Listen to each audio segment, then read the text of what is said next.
video on YouTube. So this is going to be the iTeach 2 tag, and there's like about 10 questions that I'm going to answer for you, just to let you know who I am and what I teach and everything that you need to know about me when it comes to teaching. There are going to be other videos on here, so stay tuned. This is my very first one.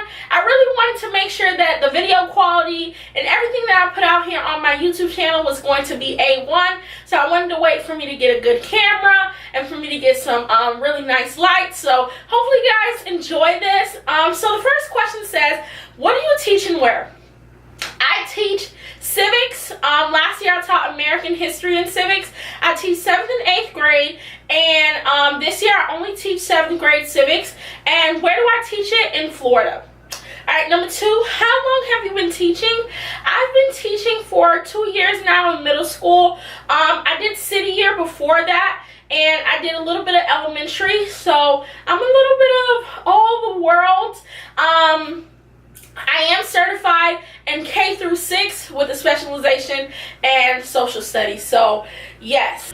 Did you always know that you wanted to be a teacher? I think I did. I was one of those kids, my soul and my heart in the summer, especially around July time. I would be so happy and excited to find out who my teacher was, who my classmates would be. I was just like one of those girls that at the end of summer, I was just waiting by the mailbox, waiting to find the little card that they send you and tell you who your homeroom teacher is or who your teacher is going to be for the school year. So I've always been excited about school per se. I didn't know I was going to be a teacher, but I know that I always wanted to help out my teacher and stay back. And I was kind of a little bit wanting to impress my teacher. I definitely knew that their opinion mattered. So it's not out of my realm that I would be a teacher, but yeah, I definitely was excited to choose this journey. When I was in college, I did major in nursing. I did it from freshman year to about junior year, and then I realized I hated nursing. The only reason why I was pursuing nursing was because all of my family members wanted me to do nursing and they were rooting me on, but I hated it. And when I first went to college, my major was elementary education, and like a lot of my family was like, oh no, they don't pay, like you're not gonna be happy. And honestly, I feel like I'm the most happiest. When I was in nursing school, I was super miserable, and it just wasn't something that I wanted to do. I felt a little bit forced to do it. So one of the advice that I would tell people is go after your dreams. Don't just wait around and listen to everybody else. If you don't know what you want to do, okay, you may want to take the advice of others, but if you know exactly what your heart wants, go after it 100%, and don't let anyone's opinion change what you want, because at the end of the day, everybody's going to do what they want to do, and then you're going to be stuck doing what you thought would make other people happy. So best decision I ever made was to leave nursing and pursue my dreams of being a teacher. What is your typical teacher outfit of the day? I'm a basic tee and slacks type of girl. Like I throw on like a basic t-shirt, some slacks, and then my flats. I usually wear a cardigan of some sort, some color, and I'm out the door. So I really don't overdo it with teaching. I try to keep my makeup up to T, but usually I'm wearing hoops or I'm wearing some type of earring. I always have on a watch so that I can keep up with the time, but other than that, I'm really basic when it comes to teaching. I'm not like that stylish teacher. Sometimes I wear some kicks, but usually I'm just wearing some flats, some slacks, a basic tee, and a cardigan. So yeah. What do you bring for lunch usually? I'm really terrible about this, so don't judge me, but I usually go out to eat for lunch, and that kind of sucks because you're not saving any money, and I feel like I'm wasting a lot of time trying to get some lunch, but I just like I need to get into meal prepping. I just don't. So Yeah, I need to get into meal prepping, but usually I go to the local restaurant around my school. So there's usually like this Cuban restaurant that has really good food for really cheap. I go to either a fast food restaurant, so there's like Burger King and Checkers and McDonald's and all of those things, Domino's, all those things. And then I also have Publix that's like literally one street down, and I usually either get a salad or a sub, and they have a Starbucks attached to that Publix, so if I really am in the mood for some Starbucks, then I get that. Not my advice though, like pack a lunch. Last year I did a little bit of a better job with it, but this year I've just been terrible when it comes to meal prepping and packing a lunch. What's one of your favorite YouTube teachers?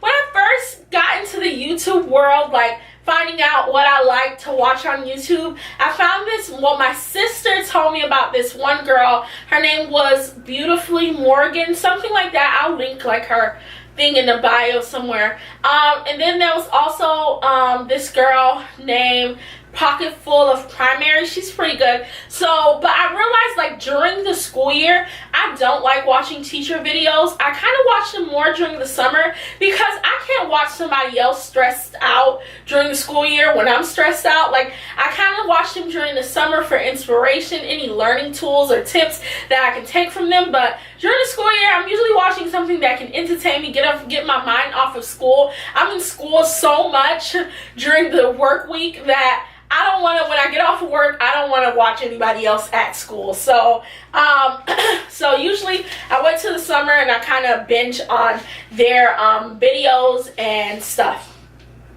Number 7, who was your favorite teacher? My favorite teacher was Miss James. She was amazing. She was just one of those really strict teachers, but she really showed you that she loved you and she just wanted you to do your best and she wanted you to succeed. I really loved her. I also loved Miss Rahaman and Miss Lopetegui. I liked Miss Phillips when I was in middle school, but I found that most of my favorite teachers, like the ones that were really memorable for me, was elementary. And I think that's why I was like I thought I was going to be an elementary school teacher, because like I just thought that if you wanted to like love on students and show them that you cared, that was like more of the elementary age. But God has definitely showed me that like middle school is where it's at. That's where the transition is going. And I was not attracted to middle school at all. I just thought it was a weird age.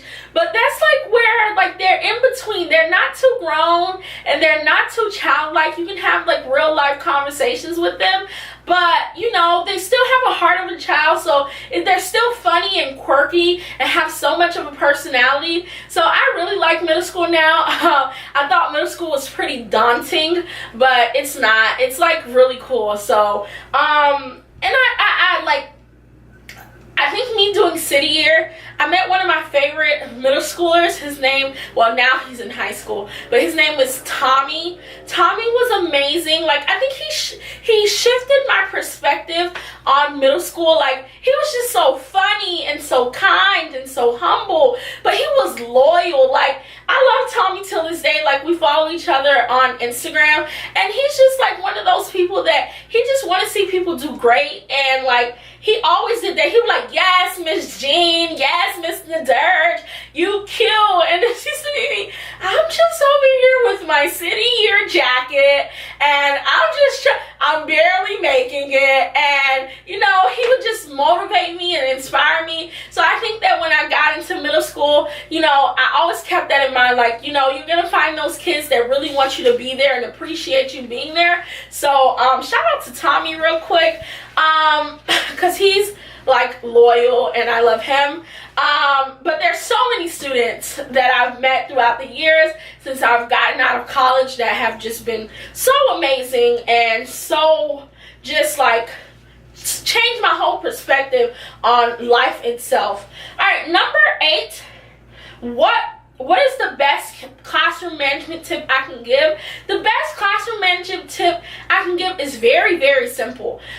Keep your classroom high energy. Like, have a lot of interactions with the students. I'm social studies, so maybe that's why I say that. But like, I've never, even in college myself, my own personal experience, I've never learned anything when I was in the classroom and I was bored. I'm usually trying to find something else to do. When I was in college, I'll be flipping through my Facebook or flipping through the internet searching about dog food, and I didn't even have a dog. But like, I would find anything to do that would get my mind off of what was in front of me. And I realized that when you're bored, you don't care what the person has to say. Like, it doesn't matter if they're giving you vital information, if they're like cool or whatever.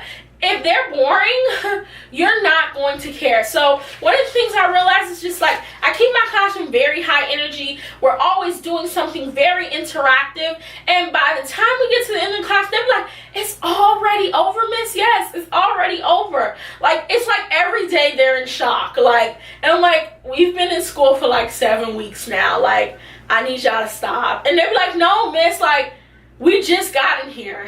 So I definitely think the best tool I can ever give any teacher is just keep your classroom super high energy. You know, there are going to be some days that's super chill, and they understand.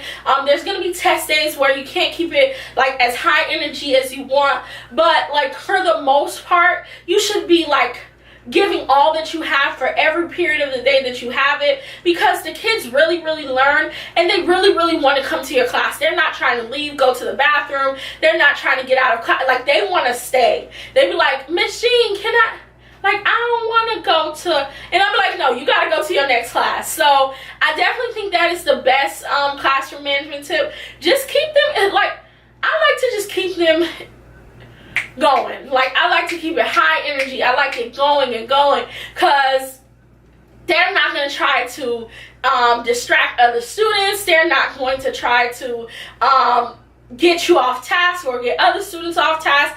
They really want to know, like, they're focused and zoned into what you're saying. So that is my best classroom management tip. It has worked for me all the time that I have been teaching, so I will definitely keep on using that tip even for myself. What's one reason I decided to become a teacher? One of the biggest reasons why I wanted to be a teacher is that I wanted to be an inspiration to, I know it sounds so cliche, but I really wanted to be an inspiration to like the younger generation that was coming behind me.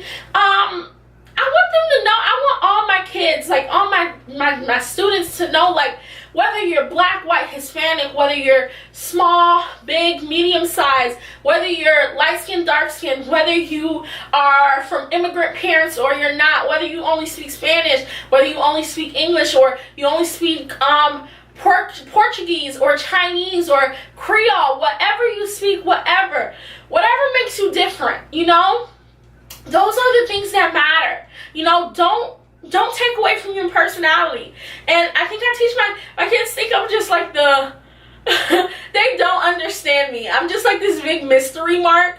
Like, they're like, miss, I don't get you. You know, but it's okay, because I let them know, like, look, I love you. Like, I try to express my love to my kids every day, whether it's a handshake or a hug, whether it's just like, you know what, I see you, look at you doing the thing that you're supposed to be doing. Like, I just try to keep them going, and they enjoy that. So I think that one of the biggest reasons why I became a teacher was to just motivate and inspire my students to be the best that they can be.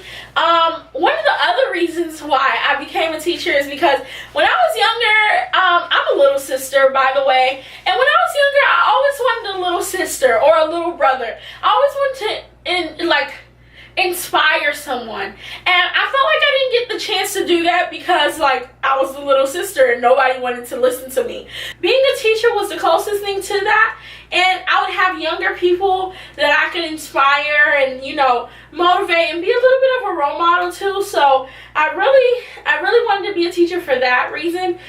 Okay, so the last question is, one everyday item I must have as a teacher? And I would say for me, it's my Bible. I like to just start off my day, like before the kids come in, just reading my Bible and just getting myself level-headed and just like preparing myself for the day. Just, you know, putting God at the center of my heart so that I'm patient with the kids and that, you know, I'm loving on them, because some of them come from really rough neighborhoods and they don't get that, or their parents are going to work super early. So I just like to start off with the Bible, and then, like, you know, listening to some worship music, writing down some notes, praying for some of my students before they come in. You know, I just like to, like, that's how I keep myself grounded. So I think that's one of the items that I must have every day as a teacher, and a watch. Like, I like having a watch because it just keeps me on time and on focus when it comes to the students.